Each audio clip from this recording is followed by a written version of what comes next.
Hi, magandang araw po sa inyong lahat. At ngayon po for our first reading of the day, Tuesday, tingnan naman po natin kung ano po ang makikita natin sa araw na ito ng Martes. No? Ayan. Okay, buksan po natin ang ating baraha.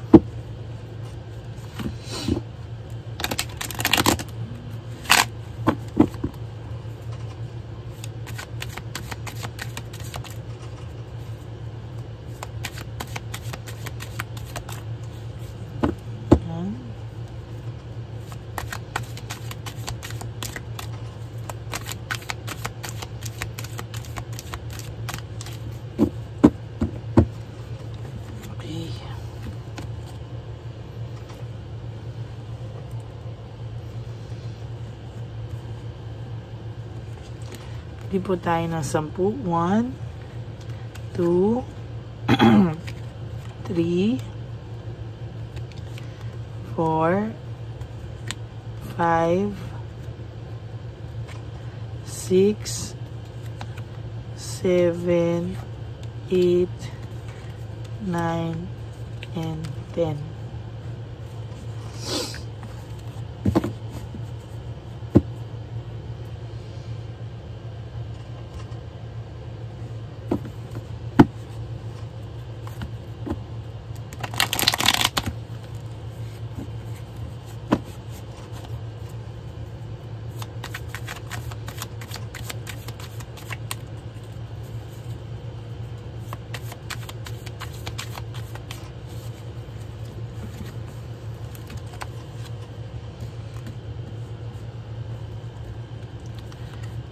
One, 2, 3, 4, 5, 6, 7, 8,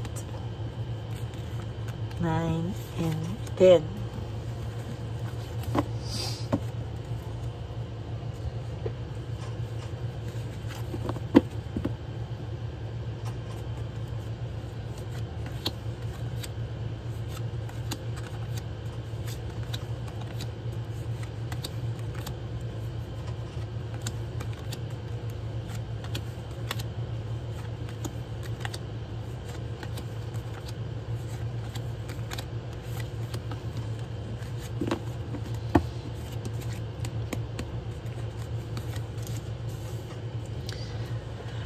Okay, so nakikita ko po dito, first card is all about weakness and manipulation.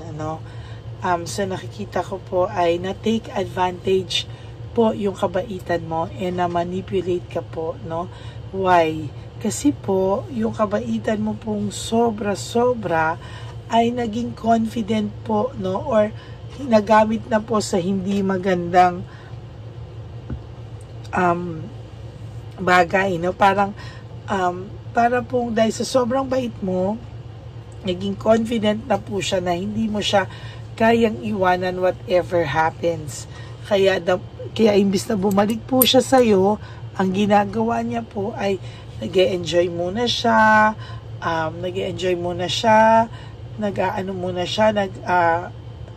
nag-e-explore, yun ang gusto ko sabihin.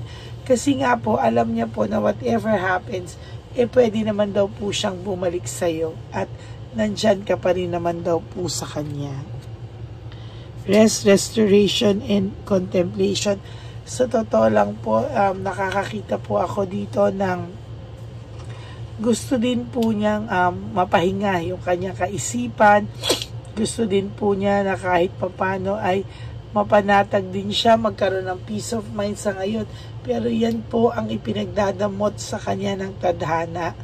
Hindi po siya, wala po siyang peace of mind. Lagi pong dumaragumbong yung kanyang isipan, yung kanyang puso. Kasi po, sa totoo lang po, ayan o, naiisip niya po talaga na yan o, na kailangan po niyang bumawi or kailangan niyang pagbayaran yung pag ginawa niyang pagmamanipulate sa iyo or pag-take advantage sa feelings mo. dahil po sa sobrang mabait ka, parang nakuha niyang mag-explore ng ibang bagay, ibang tao, na without knowing na sobra ka na po niyang nasasaktan. Ngayon naman po nakakaramdam siya ng deep sadness, depression, and negativity. Parang sinasabi ko nga po sa inyo na araw-araw niya pong daladala ito pong kanyang nagawa sa iyo, no? Hindi man po niya napapakita sa iyo, pero sa totoo lang po ay talagang daladala niya po yan. Kahit po ayaw niya, ay talagang hindi po siya tinatantanan ng konsensya niya na rin naman po, no? Nakakaramdam po siya ng sadness, depression, and negativity. Kahit po akala mo itong taong to ay okay, magaling lang po siyang magdala, no? Hindi po totoo na wala siyang pakiramdam. As a matter of fact, meron po siyang pakiramdam. Talaga lang pong naging siya, greedy, no? Naging greedy lang po talaga siya, and somehow sa nakikita ko po dito, naging greedy lang po ito, pero sa nakikita ko po, nasaktan din naman po ito at nasasaktan din naman po siya talaga. There's jealousy, self-centeredness, no? Kaya po yung third party, no, whether kilala ka man or hindi, ay nararamdaman niya po, no, na for some of you ay naghiwalay na sila, nasa may nakikita ko dito may naghiwalay, but for some of you ay hindi pa, no, at talagang selos na selos sa iyo yung third party, no? Kung titingnan mo po talaga ay sa nakikita ko ay talagang matindi po ang pagseselos nitong taong to sa iyo, yung third party. Alam niya po na hindi pa po nakaka-move on yung person mo, nakakakita po ako ng frustration, no? May frustrated na tao dito, no, na talagang dala-dala niya po, no, hindi po siya mapakali, talagang dala-dala niya po yung emotions talaga, no.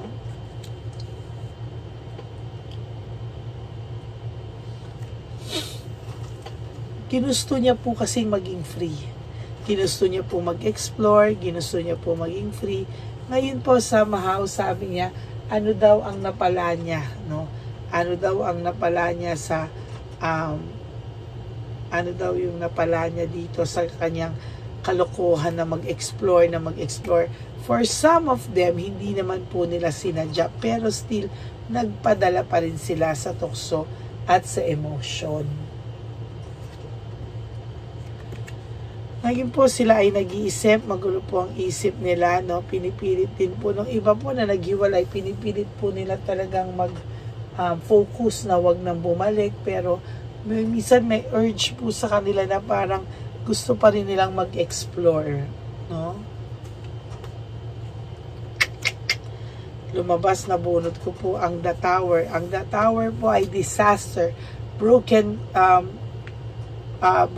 pride, shattered dreams, destruction, etc. Lahat po ng masamang karma o lahat ng karma. This is about karma, pagbagsak ng buhay, pagbagsak ng mundo, no? Yan lang po yung hirap minsan, no, na sa paggawa niya ng bagay, hindi niya po alam na pwedeng sa kanya din po bumalik ang mga bagay na ito, no? There is this deception and manipulation, no? Nakukuha niya pong i-manipulate yung sarili niya pong pakiramdam, no? Nakukuha niya pong lokohin, paikutin yung mismong sarili niya pong pakiramdam na hindi ako nasasaktan, okay lang ako, hindi ako nanghihinayang. But the truth is, nanghihinayang po talaga ito ng bongga, no? There's loss, grief, no?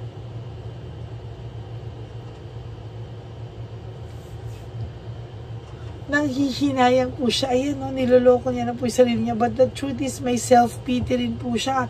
Nagluluksa din po siya sa pagkawala ng relationship niyo. Nalulungkot din po ito. There is deep sadness dito sa inyong paghihiwalay. Ayaw niya lang po aminin sa sarili niya, pero dinadamdam niya din po ang pagkawala mo. Whether i-admit niya o hindi. Ayan po, oh. Dinadamdam niya rin po yung pagkawala mo.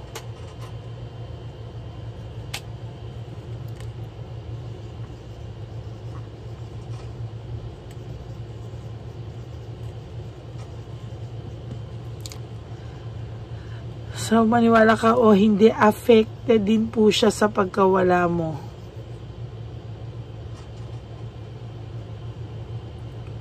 Affected sa paghihiwalay nyo.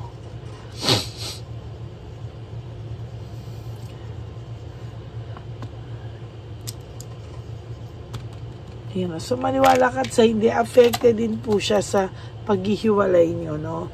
Mas apektado po talaga ang taong ito, no? Kasi siya po, hindi niya po talaga pinapakita, no? Parang gusto niya ipakita na medyo okay lang siya. The truth is, apektado po siya. Oh. Affected po siya. Loss of balance, disorganized, and overwhelmed, no? Talagang ang taong ito po ay disorganized. Talagang malaki po ang problema nito sa ngayon. Overwhelmed siya sa mga problema. Nakakaawa din naman po, no? Kahit papano, hindi ko sinasabi, pero decision niya yan. Siya ang gumawa niyan sa sarili niya. Pero for those of you na alam mo naman na kahit papano, ito ay natukso lang, mabait naman, somehow ay may mararamdaman ka pong awa, no? Pero for some of you na talagang nasaktan ako, galit na galit po talaga. There's inner happiness, naiisip niya po yung inyong happiness, naiisip niya po yung inyong pinagsamahan, yung magaganda yung pinagsamahan, naiisip niya po yung lahat. Impulsiveness, no? Lahat po kasi yan is based po sa pagiging impulsive niya, no? Hindi niya po man sinasadya, pero talagang, ayan, no? Impulsiveness. Talaga pong matindi ang pinagdaanan nito, at sa totoo lang po, ang pagiging impulsive niya po ay hindi matatawaran. Talagang impulsive kung sa impulsive po talaga.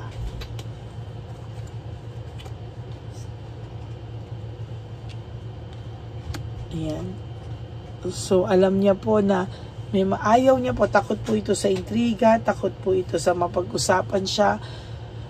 Doon po siya takot, no? Ayaw na ayaw niya pong mapag-usapan siya. Ayaw na ayaw niya po talaga, no? Talagang sa ano lang is, talagang pagod na pagod po siya, no?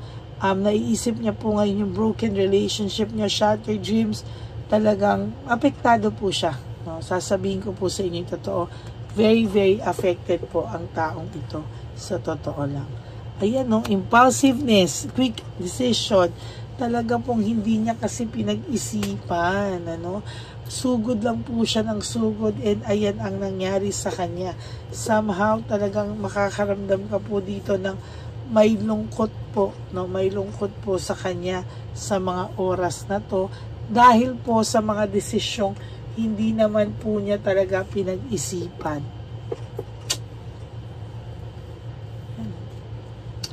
Naging makasarili po siya, naging makasarili siya, at alam niya po, no, may resentment po siya, pero takot na takot po siya sa rejection.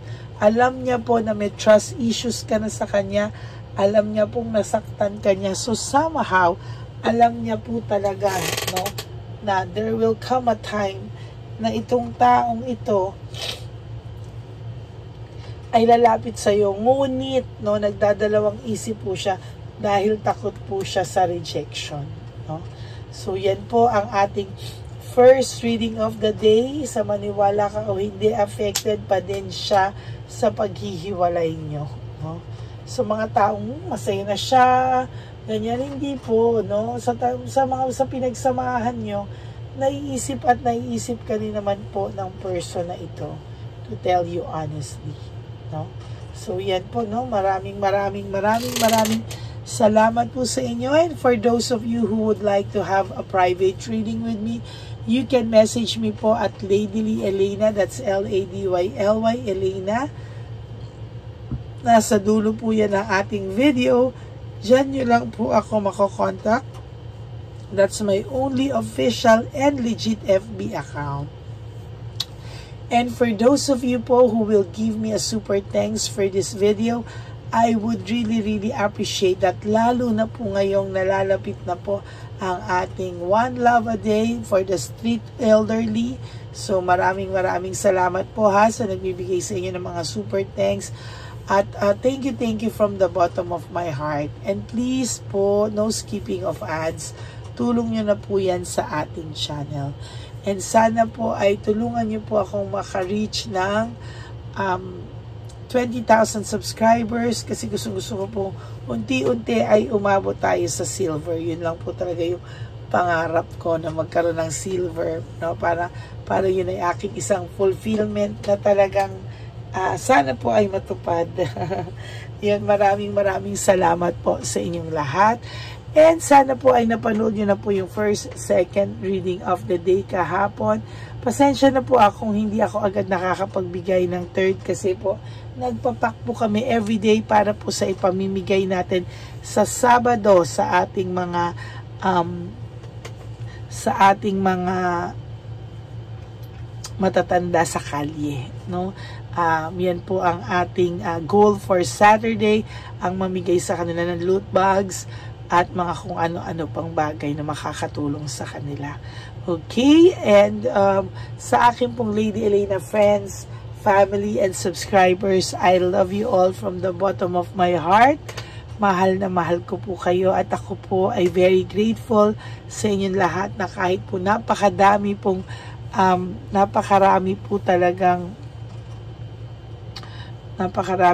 gustong lumaglabasan, ang dami-dami po talaga ngayong tarot card readers, but still, you are still looking for my channel, at talagang hinahanap-hanap nyo po ako sa araw-araw. Maraming salamat po. Kayo lang po sapat na. At kaya, thank you po from the bottom of my heart. And ang lagi ko pong bilin sa inyo is that life is too short. Don't make it shorter by stressing yourself from all the pains and heartaches na binigay sa inyo na kahapon. Just surrender everything to the divine universe and just let go and let God write your life and love story. I will be back for another set of reading. Huwag po kayong malungkot. Ako po ay magbabalik. Maraming salamat po, and may God bless you today. Today is Tuesday, a very powerful first reading of the day. Sana po ay hintayin niyo po yung aking second, and I'll try po sa third, but no promises. But babalik po ako for another set of reading today. God bless you all. I love you all, and enjoy your Tuesday. God bless everyone. Bye!